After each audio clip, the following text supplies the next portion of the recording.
পশ্চিমবঙ্গের বিধানসভা নির্বাচনের দ্বিতীয় দফার ভোট গ্রহণ কাল এ বিষয়ে বিস্তারিত জানবো। এই মুহূর্তে কলকাতায় আছেন সহকর্মী সুব্রত আচার্য, সরাসরি যাব তার কাছে।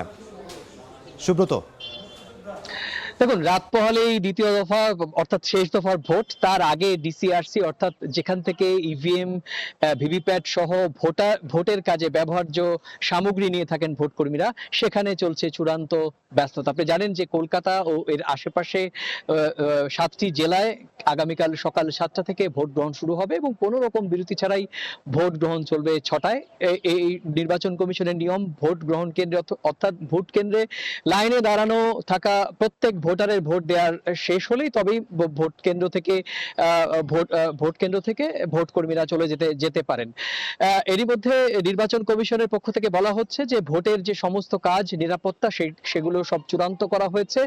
রাজনৈতিক দলগুলো এখন তাদের বাহিনী রক্ষণ, কালকে সকাল থেকে অবশ্যই তারা দেখবেন যে কিভাবে কোন ভোট কেন্দ্রে কিভাবে কতটা দীর্ঘ লাইন পড়ে। আপনারা জানেন যে এবারের যে ভোট হচ্ছে সেটি 7টি জেলা, কলকাতা, উত্তর এবং দক্ষিণ 24 পরগনা, হাওড়া, হুগলি, নদিয়া, পূর্ব বর্ধমান, এই 7টি জেলায় 142টি আসনে ভোট হচ্ছে। এই আসনে মোট 3 কোটি 22 লক্ষ ভোটার আগামীকালকে 1448 জন প্রার্থীর ভাগ্য নির্ধারণ করবেন।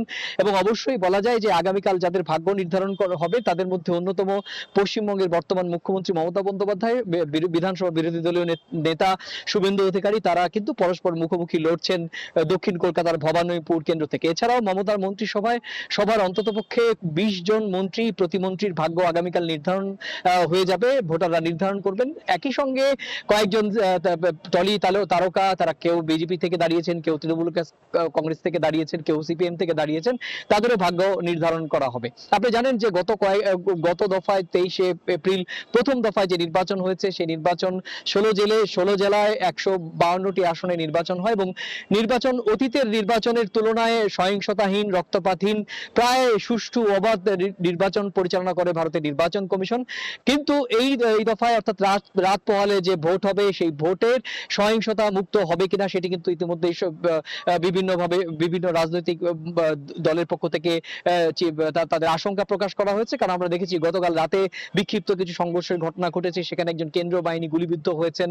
এছাড়াও বাইক বাহিনী তারা বিভিন্ন জায়গায় গিয়ে দাপট দেখাচ্ছেন, ভোটারদের ভয় দেখাচ্ছেন। কিন্তু নির্বাচন কমিশন, আপনি জানেন যে এবারও 2348 কোম্পানি কেন্দ্রীয় বাহিনী মোতায়েন করা হয়েছে। জলে, স্থলে, অন্তরিক্ষে কঠোর নিরাপত্তার মধ্য দিয়ে আগামীকাল কিন্তু ভোট গ্রহণ করার জন্য নির্বাচন কমিশনের সকল প্রস্তুতি সম্পন্ন হয়েছে। তো এই ছিল আমার কাছে ভারতের পশ্চিমবঙ্গ রাজ্যের শেষ দফা ভোটের আগে আমার কাছে থাকা সে সংক্রান্ত সবশেষ তথ্য। ভারতের কলকাতা থেকে সহকর্মী সুব্রত আচার্য।